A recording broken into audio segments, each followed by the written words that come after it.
La Octava Noticias, con Carlos Castellanos.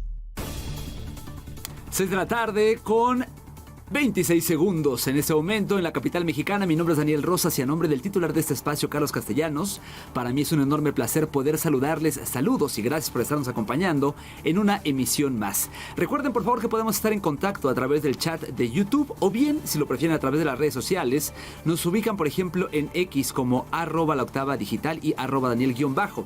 Saludos a la gente que nos acompaña en el 88.1 de frecuencia modulada, en 1110 en amplitud modulada aquí en el Valle de México, en el 1540 en Monterrey y por supuesto en el 700 en Guadalajara, Jalisco. Si me permiten, vamos a iniciar como todos los días con un resumen de lo más relevante. Comenzamos hablando del secretario de Agricultura y Desarrollo Rural, Julio Verdegué. Sostuvo que el objetivo fundamental en materia agropecuaria de esta administración es avanzar hacia la soberanía alimentaria. Esto, dijo, implica incrementar la producción de alimentos saludables, bienestar de los productores de campo, garantizar una mayor eficiencia en el consumo de agua, pues el campo utiliza el 75% del agua del país, y también producir con mayor respeto al medio ambiente, lo cual supone reducir el uso de plaguicidas y mejorar la tecnología aplicada a la producción. Anunció además un acuerdo para reducir, y ojo con esto, el precio de la tortilla en un 10% en esa administración.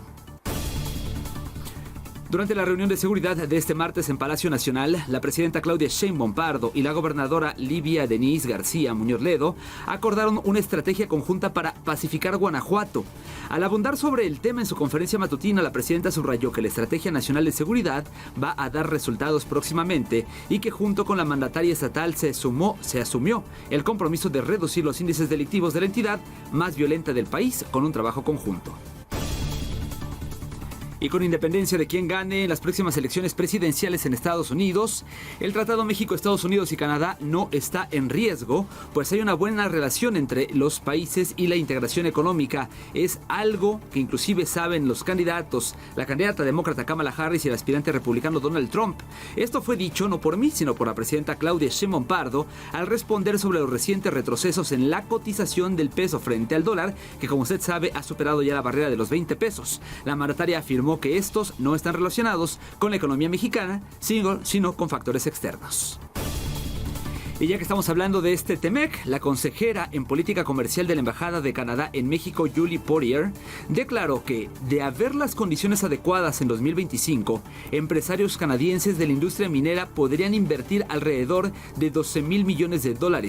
Durante la reunión anual de industriales que organizó la Confederación de Cámaras Industriales, la funcionaria diplomática canadiense dijo que no es que se haya frenado la inversión, sino que la industria de la minería en su país tiene listas las inversiones para el 2025, aunque estas se concretarán si hay certeza en México. Y mire, la delegación de la Unión Europea en México, junto con las embajadas de Suecia y Noruega, condenaron el asesinato del sacerdote y defensor indígena de los derechos humanos, me refiero al padre Marcelo Pérez, ocurrido, como usted sabe, el domingo 20 de octubre pasado en San Cristóbal de las Casas, Chiapas, de lo que le hemos venido informando. Enfatizaron que este homicidio muestra el grado de violencia e intimidación que enfrentan muchos defensores de los derechos humanos en México y constituye una amenaza en contra de los derechos humanos. Oiga, ¿y le suena el nombre de Jorge Islas, el ahora excónsul, es excónsul de México en Nueva York? Bueno, pues él anunció su declinación este día a la Coordinación General de Consulados a menos de un mes de que se había creado esta posición en la Secretaría de Relaciones Exteriores. Recordará que él está señalado de diversos temas de acoso laboral. Islas indicó en una carta a la opinión pública que publicó en su cuenta de X que decidió salvarse del cargo a efecto de estar en condiciones de responder en el marco de la ley, dijo, a la campaña de señalamientos infundados y mentiras maliciosas de las que he sido objeto en días recientes, con la convicción de que siempre me he conducido con honradez y probidad en mi desempeño público, en particular al frente del Consulado General de México en Nueva York. Insisto, son las palabras de Jorge Islas en esta carta. Y la economía mexicana crecerá al menos que América Latina y el Caribe, tanto en 2024 como en 2025, según el documento que publica este martes el Fondo Monetario Internacional llamado Perspectivas de la Economía Mundial, Giro en las Políticas y Crecientes Amenazas. En el marco de su reunión anual que se realiza en Washington, en Estados Unidos, el Fondo Monetario Internacional informó que en el documento en este documento mantiene su pronóstico de crecimiento de la economía mexicana para el 2024 en 1.5%, pero para América Latina y el Caribe lo estima en 2.1%.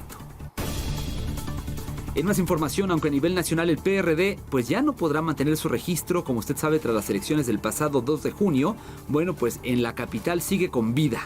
El Instituto Electoral de la Ciudad de México aprobó la procedencia de su registro y con ello la posibilidad de participar en las elecciones intermedias de 2027.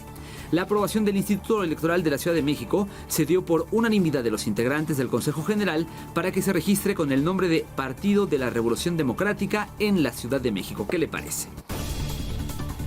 Y luego de que la mañana de este miércoles internautas denunciaron en redes sociales, ¿vio usted esos videos de que supuestamente se había caído el ángel de la independencia? Videos que estuvieron circulando mucho esta mañana. Bueno, pues el director de cine José Manuel Carabiotto publicó un video en donde desmiente esta versión y asegura, pues sí, que se trató de una filmación más de su reciente obra, El hombre de la multitud. En la explicación que fue dada a conocer a través de una publicación de la Comisión de Filmaciones de la Ciudad de México en la red social X, el cineasta asegura que la efigie, es decir, esta reproducción de la estatua del Ángel de la Independencia, pues no tiene daño alguno y que las piezas que se usaron para la filmación son hechas de poliuretano y de plásticos. Y el representante del Fondo de las Naciones Unidas para la Infancia en México, Fernando Carrera Castro, saludó las medidas que el gobierno mexicano está poniendo en práctica para contribuir al ejercicio pleno del derecho a la alimentación nutritiva, suficiente y de calidad para las niñas, niños y adolescentes en todas las escuelas públicas del país, esas que fueron anunciadas ayer en la mañanera. Considera que una buena alimentación contribuye al aprendizaje de mejorar al aprendizaje y también porque mejora los procesos cognitivos. Confió en que los planteles educativos sean espacios saludables para las infancias y adolescencias y que estas acciones contribuyan a una estrategia nacional e integral. Las 6:07 y nos vamos a la octava contigo. La octava contigo.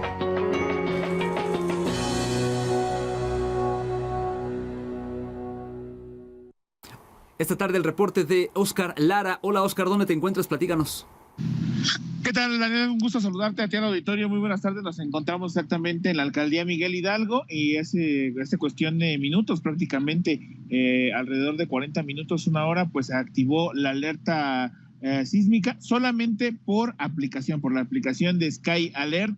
Esta aplicación alertó pues a todos los capitalinos con un sismo de 5.0 en epicentro en la zona de Barra Vieja, exactamente en la zona de la Costa Chica de Guerrero. En este perímetro fue donde se detectó y al menos fue a través de los celulares y esta aplicación Sky Alert en donde se percibió pues esta alerta de sismo a través de esta aplicación. La alerta sísmica, al menos en los altavoces de la red de altavoces de la Ciudad de México, no se activó. Sin embargo, pues bastantes personas desalojaron sus domicilios y también en la zona de corporativos, en donde nos encontramos exactamente en Bosques de los Ciruelos, en donde también, déjame comentarte, a través del Paseo de la Reforma, pues un accidente bastante importante. Esto muy cerca de la zona de Reforma Lomas, para quien va con destino hacia Montes Pirineos, para quien va hacia Prado Norte, Prado Sur, pues van a encontrar algunos contratiempos, sobre todo para quien deja atrás el Trébol Radiocentro y con destino hacia la zona de Periférico, Prado Norte, Prado Sur, Montes Pirineos. Todo este perímetro se encuentra bastante afectado debido a este choque por alcance entre al menos 3 vehículos sobre Paseo de la Reforma. El reporte que tenemos, Daniel. Mismo que te agradezco, Oscar. Seguimos pendientes, buenas tardes. Seguimos pendientes, Oscar Lara. Bueno, hoy vámonos a la buena noticia y esta tiene que ver con la puesta en marcha, seguramente le interesa, sobre todo si nos escucha aquí en la Ciudad de México, Esta tiene que ver con la puesta en marcha de la campaña invernal de vacunación contra influenza y COVID en la Ciudad de México. Para conocer detalles, César Cervantes nos presenta la información completa que vamos a escuchar a continuación. En la víspera de la temporada invernal en el país, que ya en los últimos días se ha sentido un clima gélido en la Ciudad de México, el gobierno capitalino arrancó, hoy martes 22 de octubre, la campaña de vacunación para combatir enfermedades respiratorias impulsadas principalmente por los vientos fríos. Se aplicarán 2 vacunas distribuidas en más de 3.400 puntos, es decir, se instalarán módulos de vacunación en los hospitales del IMSS Bienestar, ISSSTE y centros de salud. Se estarán aplicando 2 tipos de vacuna, el refuerzo para COVID-19 y la de la influenza estacional. Los biológicos para el COVID serán Sputnik y Abdalala. Las dosis serán prioritariamente a los grupos de adultos mayores, niños y personas con morbilidades. Esto fue parte de lo que comentó la jefa de gobierno Clara Brugada al dar inicio a esta nueva temporada de vacunación. que por cierto fue la primera ciudadana en vacunarse. Escuchemos. La vacunación ha sido una de las estrategias más seguras para generar protección, evitar casos graves o evitar problemas que requieren hospitalización. Hoy inauguramos en la Ciudad de México una temporada para vacunarse y para proteger la salud y disminuir cadena de contagios. Se van a aplicar principalmente 2 vacunas. La vacuna refuerzo para COVID-19 y tenemos también el caso de la vacuna contra la influenza estacional. La campaña de vacunación invernal que hoy inició estará abierta de forma gratuita hasta el 28 de marzo del 2025. La octava, César Cervantes. Gracias a César Cervantes. Información importante, por favor acuda a vacunarse. Si nos escucha en la Ciudad de México, también hace una semana inició en Guadalajara la campaña de vacunación, así que es importante no dejarlo. Permítame rápidamente hacer una pausa, pero volvemos en algunos minutos. Son las 6 de la tarde con 11 minutos y por supuesto volvemos con más información. Regresamos. Continuamos. Estamos de vuelta en la octava noticia, son las 6 de la tarde con 16 minutos. Gracias por continuar con nosotros y vamos a continuar con información. Tiene que ver todavía la información con, esto que ha sido tema y que yo siento que seguirá siendo tema todavía los siguientes días, que son las tensiones que hay en torno a la reforma al Poder Judicial y todo lo que hay alrededor de ellas. Hoy, la Suprema Corte de Justicia de la Nación admitió 5 acciones de inconstitucionalidad en contra de esta reforma al Poder Judicial. Para conocer detalles de quién las interpuso y de qué se trata, voy a establecer contacto con mi compañero Jesús Velázquez con todos los detalles. Hola Jesús, ¿cómo estás? Daniel, muy buenas tardes, te saludo con gusto a ti y a todo el auditorio. Así es, déjame informarte que el ministro Juan Luis González Alcántara Carrancá admitió trámite 5 acciones de inconstitucionalidad contra la reforma judicial presentadas ante la Suprema Corte de Justicia de la Nación. Los recursos fueron admitidos el pasado 17 de octubre y se trata de acciones promovidas por los partidos de oposición PAN, PRI y Movimiento Ciudadano, así como el partido local Unidad Democrática de Coahuila y uno más de legisladores de oposición del Congreso de Zacatecas. Alcántara Carrancá fijó un plazo de 6 días para que la presidenta Claudia Sheinbaum Pardo, el Congreso de la Unión y los congresos estatales que avalaron la reforma rindan su informe correspondiente para defender su posición respecto a la reforma, mientras que la presidenta Sheinbaum Pardo le requirió enviar un ejemplar del Diario Oficial de la Federación en el que conste la publicación de la reforma judicial al Senado de la República y a la Cámara de Diputados que entreguen los antecedentes legislativos de la aprobación de la reforma en los cuales conste la votación de los integrantes de ese órgano legislativo y los diarios de debates. En tanto, el Tribunal de la Sala Superior del Tribunal Electoral del Poder Judicial de la Federación dio un plazo de 10 días naturales para expresar por escrito su opinión en relación con las acciones de inconstitucionalidad. Paralelamente, el ministro González Alcántara negó conceder una suspensión provisional contra la implementación de la reforma al considerar que emitir un pronunciamiento sobre los cambios que contempla la reforma judicial aborda el fondo y podría entorpecer el proceso electoral en curso, lo cual podría generar mayor afectación social que beneficio, tratándose de una medida cautelar. Y las notificaciones a las autoridades señaladas ya fueron enviadas con carácter de urgente. Daniel, la información que tengo. Pues a ver qué pasa con esto, Jesús. Si entiendo bien, entonces, no es que se le esté pidiendo, como ocurrió con los jueces, con los juzgadores, bajar esta reforma del Diario Oficial de la Federación, sino iniciamos ahorita por lo pronto un proceso con estos requerimientos, de información. Así es, con esto, okay. Estos documentos que le está pidiendo el ministro, él podrá realizar un proyecto en el cual podría ser discutido en el Pleno de la Suprema Corte. Correcto, interesante. Gracias, Jesús. Y es que, para ustedes que nos acompañan, pues recordarán que la presidenta Claudia Sheinbaum pues ha negado justamente que vaya a bajar de la reforma del Diario Oficial como lo han solicitado algunos juzgadores. Así que, es interesante ver qué va a pasar ahora con la Suprema Corte, donde está ahí el tema, sin duda, ahí pues atorado, digamos. Vamos a continuar. Vámonos ahora al Senado de la República con mi compañera Yadira Rodríguez. Morena pretende materializar su iniciativa de supremacía constitucional. Esto tiene que ver con que ningún recurso legal pueda frenar o revertir las reformas constitucionales como se está buscando ahorita con la reforma al Poder Judicial. Pero ¿de qué trata? ¿Qué alcances tiene? Vamos a hablar con Yadira. Hola Yadira, platícanos, cuéntanos por favor, ayúdanos a entender esto. ¿Qué tal? Buenas tardes, Daniel. Pues se perfila por lo pronto que mañana a las 10 de la mañana estén ya sesionando las comisiones dictaminadoras de puntos constitucionales y de estudios legislativos justamente para aprobar esta modificación que busca atarle las manos al Poder Judicial y que no pueda frenar las reformas constitucionales que se han aprobado, como la judicial que ya lo mencionabas, pero tampoco las que se sumen en los siguientes años. Esto, Daniel, básicamente es en respuesta a los amparos otorgados por jueces federales y la admisión a trámite en la Suprema Corte de acciones de inconstitucionalidad contra la reforma judicial. Y bueno, pues al respecto, el exsecretario de Gobernación y hoy coordinador de Morena en la Cámara Alta, Adán Augusto López, fue el encargado de presentar esta iniciativa de reformas y adiciones a 3 artículos de la Carta Magna, en los que básicamente se establece, 1, que en el caso de reformas constitucionales no van a proceder amparos, controversias ni acciones de inconstitucionalidad, incluso si se trata de una reforma que viola derechos humanos. La iniciativa subraya que no podrá haber impugnaciones ni suspensiones, no solo por el contenido, tampoco por la forma en la que hayan sido aprobadas las enmiendas a la Constitución, es decir, jueces, magistrados y ministros no van a poder ni siquiera pronunciarse sobre si se violó el proceso legislativo o hubo irregularidades en las votaciones. Escuchemos al tabasqueño Adán Augusto López.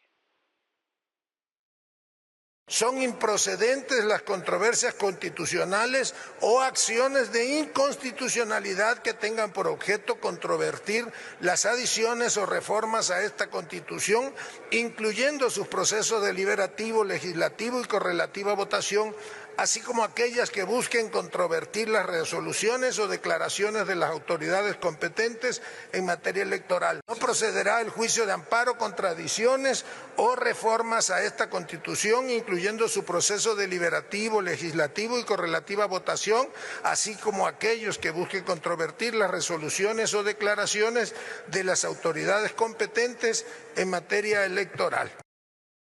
La iniciativa pues salvaguarda así lo establecido en el artículo 1, que habla sobre derechos humanos, para establecer que la interpretación de las normas siempre va a atender al principio pro persona o protección más amplia de sus garantías individuales, siempre y cuando también no implique echar atrás o frenar la aplicación de una reforma constitucional. Además, limita los efectos que van a tener los amparos en casos de impugnaciones a leyes secundarias. Estos nunca podrían tener efectos generales, solamente para quien haya tramitado su amparo.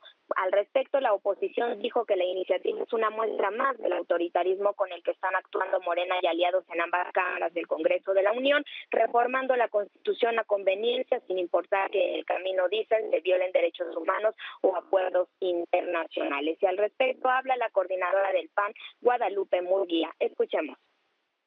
No puede tener carácter retroactivo respecto de la reforma del Poder Judicial que ya fue aprobada. Esta no es una reforma constitucional, es una expresión del autoritarismo de Morena.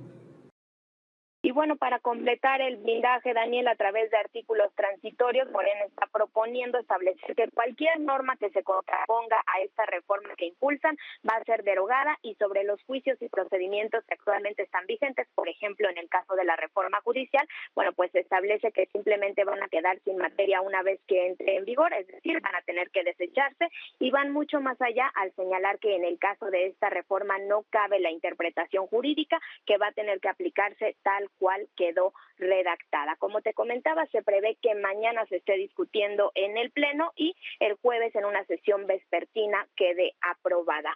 Es la información que les tengo. Muy buenas tardes. Muy buenas tardes, Yadira Rodríguez. Bueno, y por lo pronto ya hay reacciones a esto, sobre todo lo que tiene que ver con la modificación que se pretende en el artículo 1. Ya algunas organizaciones defensoras de derechos humanos, entre ellas el Centro de Derechos Humanos Miguel Agustín Pro Juárez, pues lanzó ahí un tuit en el que alerta sobre pues los cambios que están pretendiendo el artículo 1. Recuerda, este artículo 1 tiene, se concibió pasado el año 2000, costó mucho trabajo para que en el primer artículo se reconociera el derechos humanos, digamos como prioridad.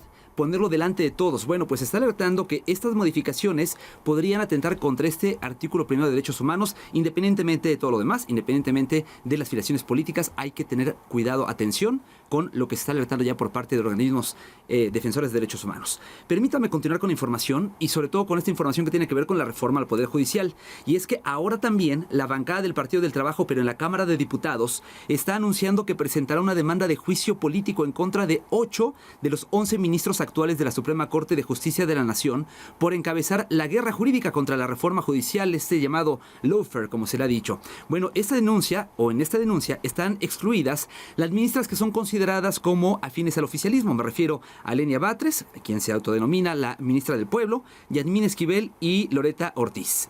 De acuerdo con el ex subsecretario de Seguridad Ricardo Mejía, actualmente diputado, los ministros y ministras han actuado en rebeldía y no han observado el principio de legalidad, lealtad, especialidad ni eficiencia al atacar al constitucionalismo mexicano. A pesar de que el líder de sus aliados de Morena, Ignacio Monreal, ha descartado presentar recurso alguno contra las y los juzgadores, en conferencia de prensa el diputado Mejía Verdeja señaló que la demanda tiene el aval del coordinador de la bancada, Reginaldo Sandoval. Vamos a escucharle. Esta demanda va contra los 8 ministros y ministras que están en desacato y en rebeldía y que son las cabezas visibles de toda esta guerra jurídica que enfrenta el Poder Ejecutivo y el Poder Legislativo y en general los mexicanos, es decir, contra los ministros Alfredo Gutiérrez Ortiz Mena, Juan Luis González Alcántara, Luis María Aguilar Morales, Jorge María Pardo Rebolledo, Margarita Ríos Farjat, Javier Lainez Potisek, Alberto Pérez Dañán y la ministra presidenta Norma Lucía Piña Hernández. Consideramos que caen en los extremos que se prevén para un juicio político. Bueno, pues ahí sus declaraciones. Por otro lado, jueces de distrito realizaron, como sabemos, un posicionamiento para que el Poder Judicial de la Federación reanude actividades. ¿Qué pasa con esto? Ilse Aguilar nos tiene los detalles. Hola Ilse, buena tarde. Muy buenas tardes, estimado Daniel. Pues efectivamente fue en un breve posicionamiento y desde la sala de juntas de la mesa directiva de la Cámara de Diputadas y Diputados que jueces de distrito realizaron este pronunciamiento para llamar a sus compañeras y compañeros a reanudar las actividades en el Poder Judicial de la Federación. Y es que acompañados por el presidente de la mesa directiva en la Cámara Baja, Sergio Gutiérrez Luna, y el líder morenista Ricardo Monreal, al menos 3 jueces utilizaron la sede de San Lázaro para también anunciar sus intenciones de ser candidatos a uno de los cargos como jueces, ministros y magistrados. Así lo señalaron parte de estos jueces. En la voz, Gabriel Regis López. Venimos a este recinto legislativo a expresar nuestra decisión de participar en el proceso electoral que establece la reforma judicial. Pues somos de carrera judicial que pasamos por todos los cargos que la componen y ante este nuevo paradigma hemos decidido contender en la elección popular a fin de tener la legitimación que exige el nuevo modelo constitucional de elección de juzgadores. Queremos demostrar que tenemos la capacidad para seguir sirviendo a nuestro país como hasta ahora lo hemos hecho.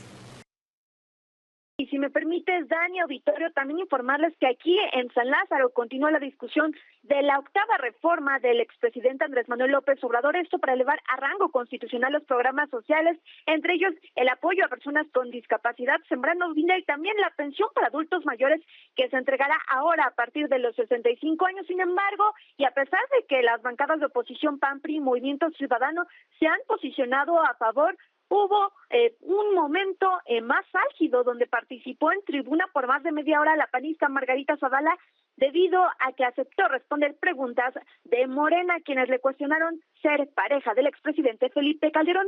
Así se vivió parte de la discusión en la voz de la diputada Margarita Zavala.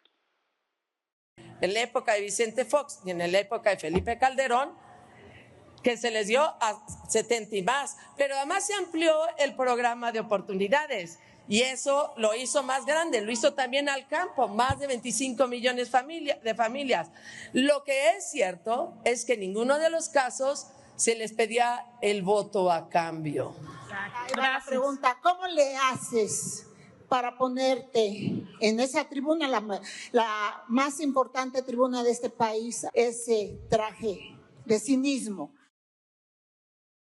Y bueno, Dani, auditorio, se espera una jornada más larga, pues aún falta la votación en lo general y en lo particular, y mañana una reforma más en materia constitucional, esto para modificar y dar accesibilidad a la vivienda como parte de las 17 dictámenes heredados por la pasada legislatura. Así la información, Dani.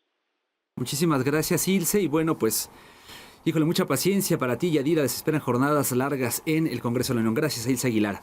Vámonos a otros temas.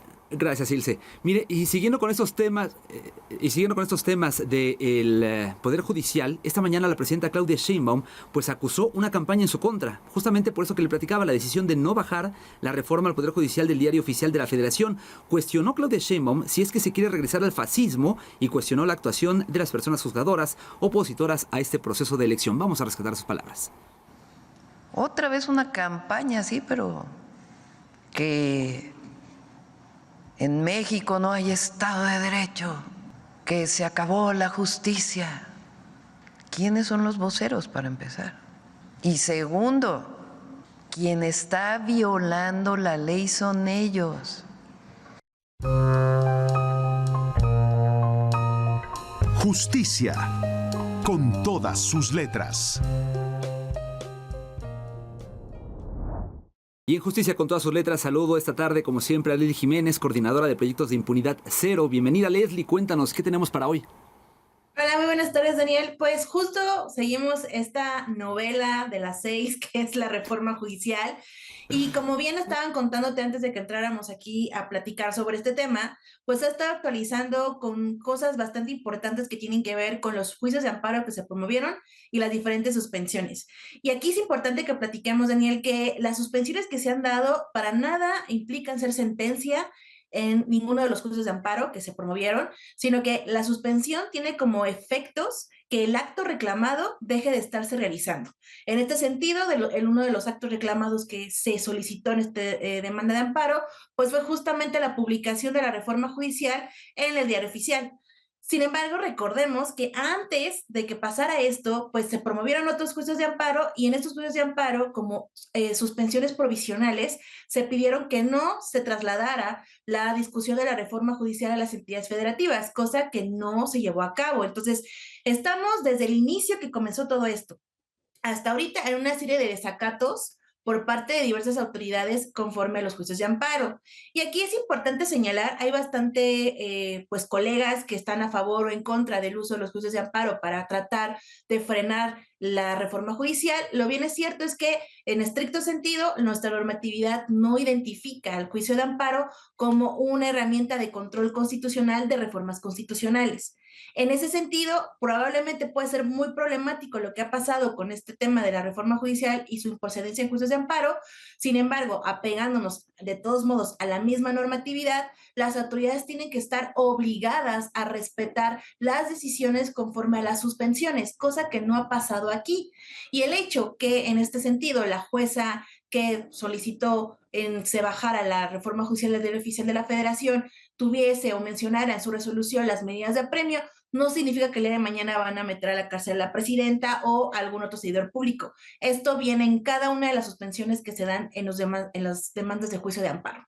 Entonces, estamos ahorita ante una coyuntura que es las demandas que siguen permeando y que se siguen tramitando, la inaplicación o desacato de las suspensiones, y además las consultas que hasta el momento los y las ministras de la Corte están pues dando acceso para poderse discutir.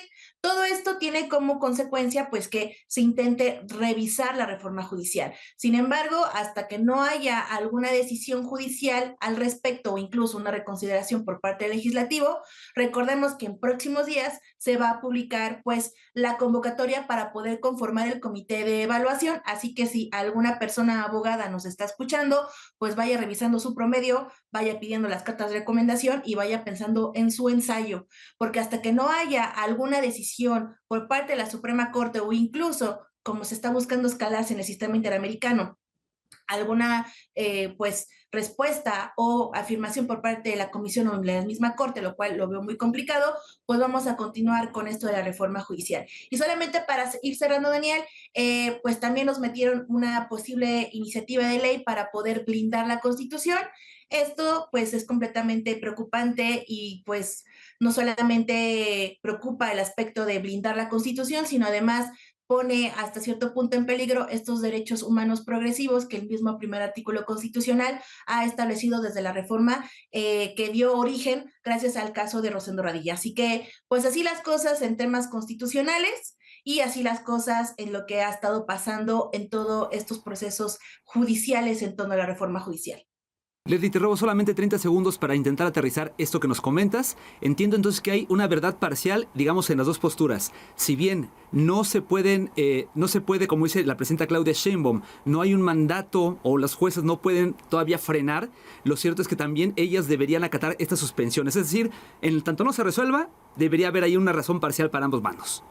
En exacto, en un mundo idealista, las autoridades respetar las suspensiones hasta en tanto en el proceso se resuelva, lo cual Correcto. En este caso es altamente probable que se sobresee el asunto porque no es la vía. Sobreseer quiere decir que se quedaría ya sin discusión, que no pasaría. Exactamente. ¿No? Leslie Jiménez, muchísimas gracias como siempre por tu aportación. Gracias, hasta luego. Hasta luego, Leslie Jiménez. Interesantísimo lo que dice. Bueno, déjeme hacer rápidamente una pausa y volvemos en cuestión de algunos minutos para seguir hablando de más temas. La octava noticia son las 6 de la tarde con 35 minutos. Regresamos. Continuamos. Estamos de vuelta en la octava noticias cuando son las 6 de la tarde con 40 minutos. Ya hablamos de los programas de alimentación, ya hablamos de los temas de la reforma al Poder Judicial. Momento de hablar lamentablemente de los temas de violencia. Afortunadamente hoy pues nos encontramos con que aprendieron aparentemente a una persona que podría estar relacionada con el asesinato del sacerdote en Chiapas, en San Cristóbal de las Casas. Me refiero por supuesto en este caso al sacerdote Marcelo Pérez. De acuerdo con la información que se da a conocer por parte del Estado, de la Fiscalía y del Gobernador, pero para conocer los detalles, establezco comunicación en este momento con mi compañera corresponsal, Gabriela Cutiño. Gaby, adelante, por favor. ¿Qué tal, Daniel? Buenas noches. Pues en medio de una fina lluvia cuyas nubes envuelven este poblado Soxil de los Altos de Chiapas, miles de personas rindieron homenaje y despidieron al sacerdote y defensor de los pueblos indígenas, Marcelo Pérez Pérez, asesinado el domingo por sicarios cuando salía de celebrar una misa en el barrio Cuxtitali, en San Cristóbal de las Casas. Vive el Padre Marcelo, vive el Padre Marcelo, sacerdote de los pobres. Justicia, justicia, clamaron los fieles católicos reunidos en la plaza central de este lugar, que fue sede, Daniel, de la firma de los acuerdos de San Andrés en materia de derechos y cultura indígena, firmados en febrero de 1996 entre el Ejército Zapatista de Liberación Nacional y el gobierno federal. Grupos de música tradicional con guitarras y arpas se encontraban alrededor del templete colocado para la misa a un costado del templo del pueblo, donde junto al féretro permanecieron toda la celebración religiosa, sus padres, Miguel Pérez Santis y Antonia Pérez, y sus 8 hermanos, mientras conocidos del sacerdote pasaron a honrarle y a despedirse de él. Raúl Pera López, obispo de Saltillo y presidente del Consejo del Centro de Derechos Humanos para Bartolomé de las Casas, ofició la misa de cuerpo presente que tuvo lugar en la plaza central del pueblo, donde hace 50 años nació el presbítero. En esta ocasión, Daniel, el titular de la diócesis de San Cristóbal de las Casas, Rogelio Aguilar Martínez, no estuvo. Se informó durante la celebración que el prelado tuvo la oportunidad de este día de viajar al municipio de Frontera Comalapa para estar con la población que también ha sido asediada por los grupos del crimen organizado. En la homilía, el obispo emérito de Saltillo, Raúl Vera, exaltó la labor del sacerdote Marcelo Pérez con los pueblos originarios. Dijo que él se preocupó por los que sufrían injusticias y que eran dañados en su integridad por parte del gobierno, de la gente poderosa que se siente dueño de la vida y de la tierra para adquirir mayor poder político. Esa consecuencia, dijo, él la pagó y lo hizo por el bien de todas y todos. Pues Daniel, posteriormente al mediodía se conoció que la Fiscalía General de Chiapas informó que detuvo al presunto autor material del asesinato del sacerdote. En un breve comunicado, la dependencia dijo que el presunto responsable fue identificado como Edgar N. Te comento que ahora aquí en San Cristóbal de las Casas, pues hay diversos operativos, tanto como de las fuerzas del Ejército Mexicano, la Guardia Nacional y policías estatales, que realizan operaciones principalmente en la zona norte, donde se conoce y se sabe que se encuentran algunos grupos delictivos que se dedican a diferentes actividades ilícitas en esta ciudad turística de San Cristóbal de las Casas. También Gaby, muchísimas gracias, sobre todo por la estampa que nos regalas de pues cómo fue este último adiós al padre Marcelo. Muchísimas gracias, Gaby Cutiño. Buenas noches. Muy buena noche, Gaby Cutiño. Vamos a seguir con otros temas. Pues también, pues lo que tiene que ver con el cártel de Sinaloa, continúan las guerras internas en los enfrentamientos con el ejército y las detenciones. Y para conocer más detalles, Aarón Ibarra nos tiene más información. Hola, Aarón, ¿cómo estás? Buen día, Daniel. Por supuesto, buen día al auditorio de La Octava. Como bien adelantas, en Culiacán se mantiene esta guerra intestina del cártel de Sinaloa, pero esta mañana un operativo encabezado por el Ejército y la Fiscalía Especializada en materia de delincuencia organizada logró la captura de Edwin Antonio Rubio López, alias el Max o el Oso, señalado como uno de los generadores de violencia en Sinaloa, vinculando al crimen organizado. La detención fue anunciada esta mañana, pero se realizó durante anoche. Pues este operativo comenzó alrededor de las 5 de la tarde, se prolongó hasta por 3 horas. Se habla de 18 civiles armados muertos en el enfrentamiento. Sin embargo, la cifra no se ha confirmado por parte de las autoridades. Rubio López fue arrestado en la comunidad de El 2, en las cercanías de San Alona, comunidad rural de Culiacán. Y pues es así como se captura a alguien que se le menciona de ser, por la inteligencia militar, uno de los principales traficantes de droga de Culiacán a San Felipe, para luego llevarla a Los Ángeles, California. Por otra parte, la Fiscalía General de la República publicó un nuevo comunicado donde, en respuesta al tema de los indicios hemáticos hallados en la finca de Huertos del Pedregal, en donde presuntamente fue secuestrado el Mayo Zambada y asesinado Héctor Melesio Cuen Ojeda, esos restos pues afirma la FGR que sí corresponden al ex rector de la Universidad Autónoma de Sinaloa, Cuen Ojeda, quien también fuera diputado federal electo.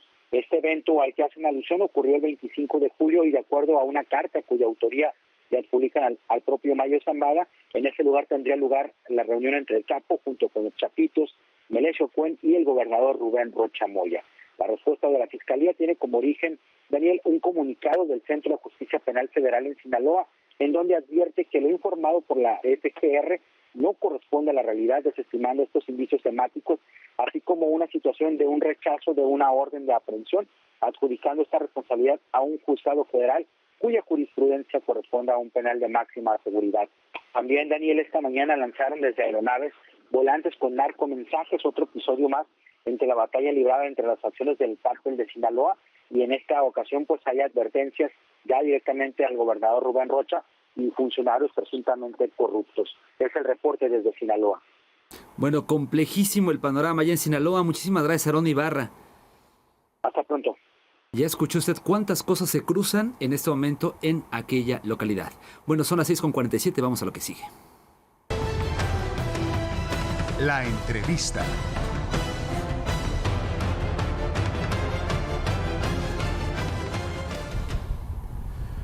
Uy, ¿cuántas aristas puede tener este tema, estos temas de inseguridad? Pues para poder tener un análisis, más elementos de opinión por parte de cada uno de nosotros, vamos a platicar con la doctora Yuridia Rodríguez Castro. Como siempre nos ayuda a entender esto. Ella es especialista en temas de terrorismo y narcotráfico. Doctora Yuridia, ¿cómo está? Muy buena tarde. Muy buena tarde, Daniel, a ti y a todo tu auditorio. Doctora, bueno, pues ¿qué decir de todo el panorama que tenemos actualmente en México con todas estas aristas? Mostraban, pues sí, ayer las estadísticas por parte del INEGI, en donde se muestra pues que hay una mayor percepción de inseguridad, pero están estos picos en diferentes puntos de la República Mexicana con pues hechos de violencia muy, muy destacables, doctora.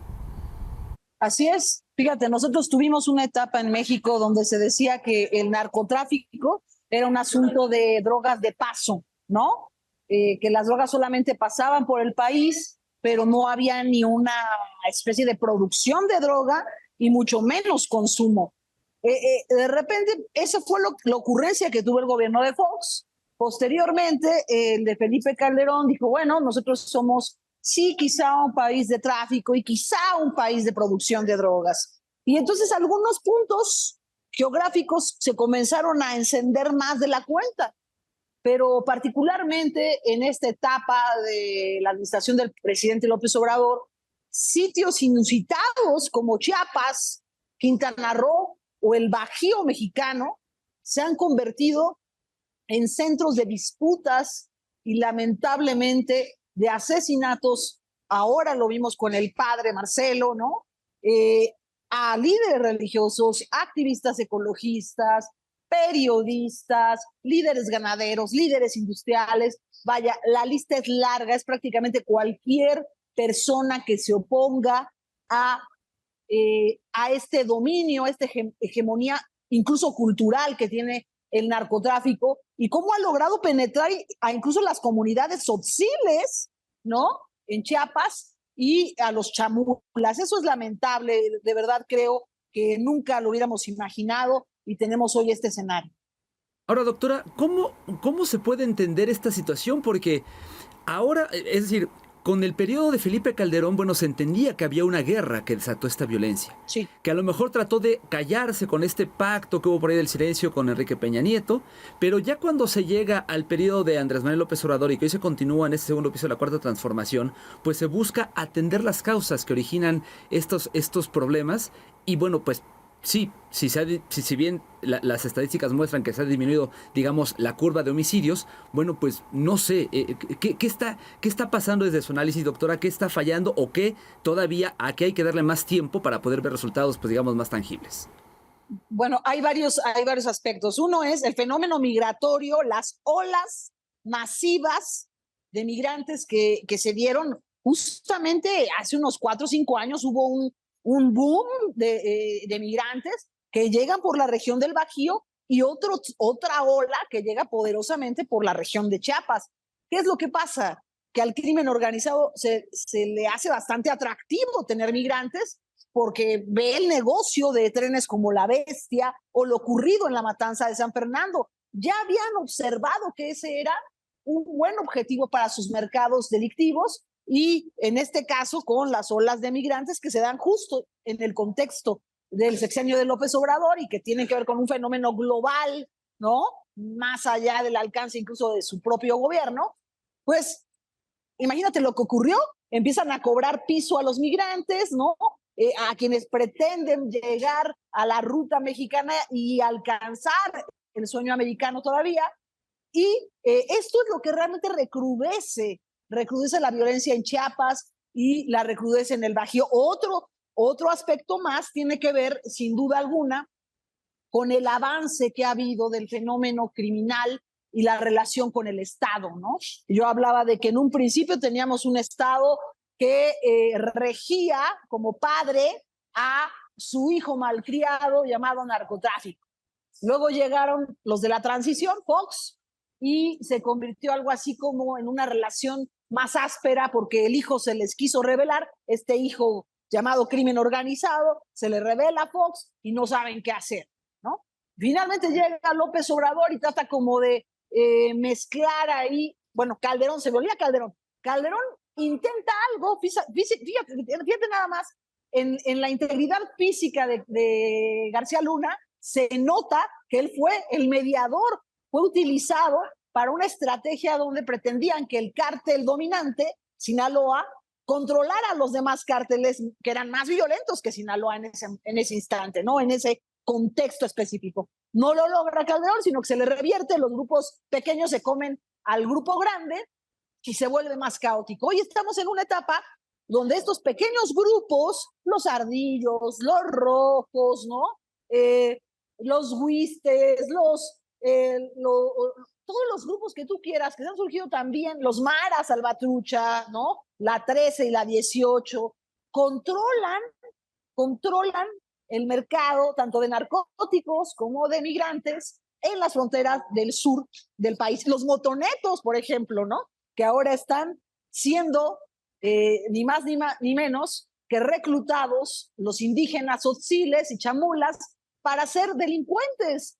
Y ellos dicen, bueno, la única forma de protegerme es formando parte del propio crimen organizado. Este es el fenómeno que no habíamos visto y que creo que hoy se está dando, una nueva emancipación del crimen organizado, pero ahora de la descendencia de los grandes cárteles. Fíjate, primero fue la descendencia que tuvo el Estado mexicano, tuvo un hijo, tuvo a su vástago indeseado, que es el narcotráfico. Luego el narcotráfico tuvo, como los grandes cárteles tuvieron sus propios hijos. Son estos que se rebelan y cobran piso, la nueva familia michoacana, el grupo Antiunión, ¿no? Todos esos grupos ya no son controlados por los grandes cárteles, también se le están rebelando a sus padres. Eso es lo que estamos viviendo, a mi parecer, hoy por hoy, y de lo que hablo también en una columna que aparece hoy en Opinión 51, así que creo que es el fenómeno, el panorama general es muy complicado. Doctora, solo para dejarlo bien claro y acotar bien el tema, no es que le esté echando la responsabilidad o la culpa a los migrantes, sino que están siendo ellos víctimas del crimen organizado. Sí. Correctísimo. Así es. Los migrantes han sido las víctimas del crimen organizado. Sus clientes, ¿por qué? Porque pues van y les cobra piso el crimen organizado. Y sí, algunos de ellos, para evitar que los sigan abusando, prefieren pasarse del lado de las filas del crimen y servirlos en vez de ser sus víctimas. Esto es una relación víctima-verdugo, la del crimen. A veces, la víctima, para sobrevivir, prefiere pasarse del lado del crimen que estar eternamente pagando piso o arriesgando la vida, su propia vida, su integridad y la de su familia. Correcto. Doctora Yuridia Rodríguez, muchísimas gracias por ayudarnos a entender como siempre. Al contrario, gracias a ustedes y a todo el auditorio de La Octava, y que ojalá ahora sí realicemos un trabajo conjunto con Estados Unidos, haciéndonos responsables de un fenómeno como es el crimen organizado, que fue creado justamente para satisfacer a Estados Unidos y mantener una relación con ellos. Ojalá que todos nos hagamos responsables, los dos estados, el Estado mexicano como el Estado norteamericano, y logremos acciones concretas y conjuntas trabajando con la sociedad. Gracias. Correcto. Muchísimas gracias, doctora Daniel. Yuridia. Es la doctora Yuridia Rodríguez, como siempre, ayudándonos. Hasta pronto, doctora. Ayudándonos a entender estos temas. Rápidamente, antes de irnos a temas amables, le comento que hoy hubo un foro en el Senado, pues en torno a la designación de la próxima persona titular de la Comisión Nacional de los Derechos Humanos. Solamente le quiero resaltar que hubo unanimidad en la conveniencia de que no sea reelecta Rosario Ibarra de Piedra y que el perfil en todo caso sea alguien independiente del poder en turno. Así que ahí avanzando este tema. Vamos, si me permiten, a otros temas. Esta semana se está realizando el Festival del Cine de Morelia, el más importante en nuestro país, y para pues conocer detalles y tener información que nos ayude a respirar, vamos a establecer contacto con mi compañero Edgar Estrada, quien se encuentra por allá. Hola Edgar, adelante por favor. Así es, Daniel, ¿cómo estás? Me da gusto saludarte. Bien, lo dices, desde Morelia, en el Festival Internacional de Cine, el más importante de nuestro país, cumple 22 años de realizarse y de traer cine nacional e internacional, impulsar también el cine que se hace en Morelia, y desde luego, bueno, pues las figuras consagradas no pueden faltar, entre ellas Francis Ford Coppola, quien el día de hoy estuvo presente recibiendo un reconocimiento de las autoridades, pero también teniendo una conferencia magistral con el público, con los medios de comunicación. Un Francis Ford Coppola a quien reconocemos desde luego por películas como El Padrino y también por Drácula. Hoy está presentando Megalópolis, su más reciente película. Está la alfombra roja ya para recibir a Francis Ford Coppola, que se espera que llegue en algún momento caminando y obviamente también saludando. Te decía que muy amable el día de hoy con los medios de comunicación, bromeando y también, bueno, pues ahí siendo puntual con algunos temas, entre ellos, bueno, pues El Padrino decía que esta película nadie creía en ella, sin embargo fue todo un suceso, pero también está presente Bárbara Mori a través de la película Mistura. Esta película se exhibió ya en este festival, platiqué con Bárbara Mori y aquí lo que comentó para La Octava. Poder hacer honor a este tipo de mujer de la alta sociedad limeña que vivió en Lima hace tantos años y que siguen habiendo mujeres, y no solamente en Lima, sino en nuestros países latinoamericanos, que son mujeres que han sido reprimidas, que han sido encasilladas en un molde, en una sociedad que se les ha dicho que solamente pueden ser así o que solo van a encontrar la felicidad si consiguen a un hombre, si pueden ser mamás, si pueden tener una posición social, y nos han metido esta información, nos han programado así desde que nacemos, entonces crecemos aspirando a eso. Pero luego cuando todo eso se desmorona y nos obliga la vida a empezar de nuevo, ahí descubrimos quiénes somos realmente. Interesante la visión, Daniel, de esta película, de las mujeres, desde luego también el papel que representan en la sociedad. Platiqué también con el director Ricardo de Montehuil, director de esta película Mistura, aquí lo que nos dijo.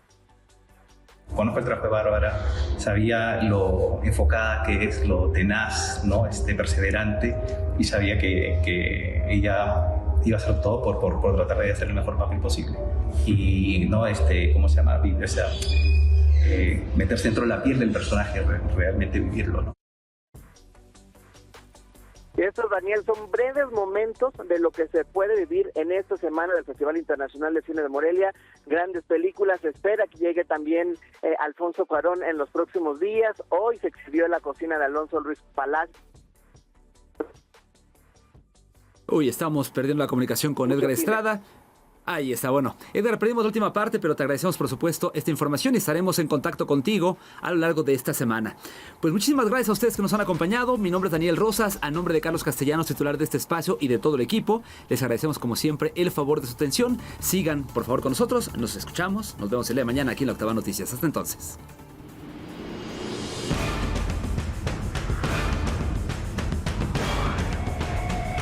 La Octava Noticias con Carlos Castellanos.